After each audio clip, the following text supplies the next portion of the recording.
दिल्ली में पीएम मोदी ने बीजेपी के नए कार्यालय का उद्घाटन किया। कहा कि बीजेपी कार्यालय हमारे लिए किसी मंदिर से कम नहीं है। कार्यकर्ताओं के त्याग से बीजेपी मजबूत हुई। पीएम मोदी ने कहा कि बीजेपी सत्ता के लिए नहीं, सेवा के लिए सरकार में है।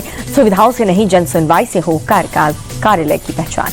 पीएम मोदी ने कहा कि आत्मनिर्भर बनने के लिए स्वदेशी को अपनाना जरूरी है, तभी हम विकसित भारत के सपने का साकार कर पाएंगे।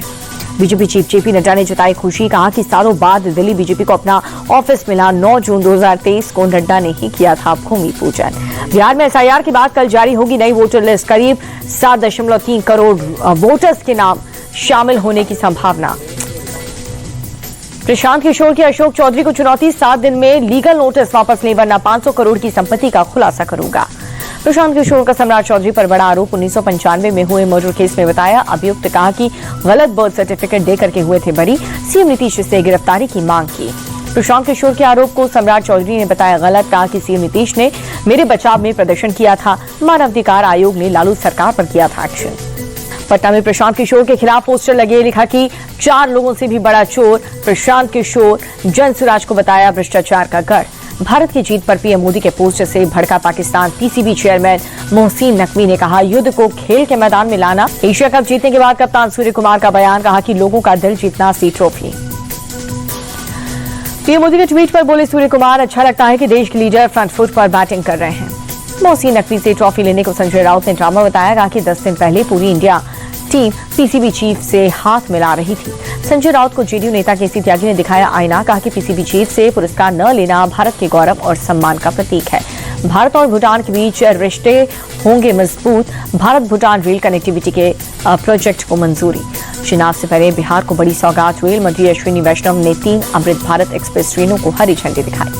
हरियाणा के अम्बाला में स्वदेशी हथियारों की प्रदर्शनी। स्वदेशी ड्रोन और ड्रोन रोधी उपकरण का शोकेस किया। विजयवाड़ा एयरपोर्ट पर उड़ान यात्री कैफे का शुभारंभ हुआ। केंद्रीय मंत्री राम मोहन नायडू ने कहा कि यात्रियों को अफोर्डेबल रेट पर मिलेगा खाना। यूपी के सीएम योगी आदित्यनाथ का बयान। भारत तभी विकसित होगा जब हर देशवासी के मन में विकसित होने का संकल्प होगा। अहिल्यानगर घटना पर बोले सीएम देवेंद्र फडणवीस। कहा कि सामाजिक शांति भंग करने की हो रही है कोशिश, दोषियों पर होगी सख्त कार्रवाई। अहिल्यानगर घटना को शिवसेना यूबीटी ने बताया साजिश। आदित्य ठाकरे बोले बीजेपी 11 साल से सिर्फ हिंदू मुस्लिम करती आ रही है। महाराष्ट्र के अहिल्यानगर में पुलिस लाठीचार्ज पर भड़के अबू आजमी। कहा कि लगता है मुसलमान होने की गुनाह है। महाराष्ट्र के लातूर में विवादित पोस्टर के साथ निकाली गई रैली।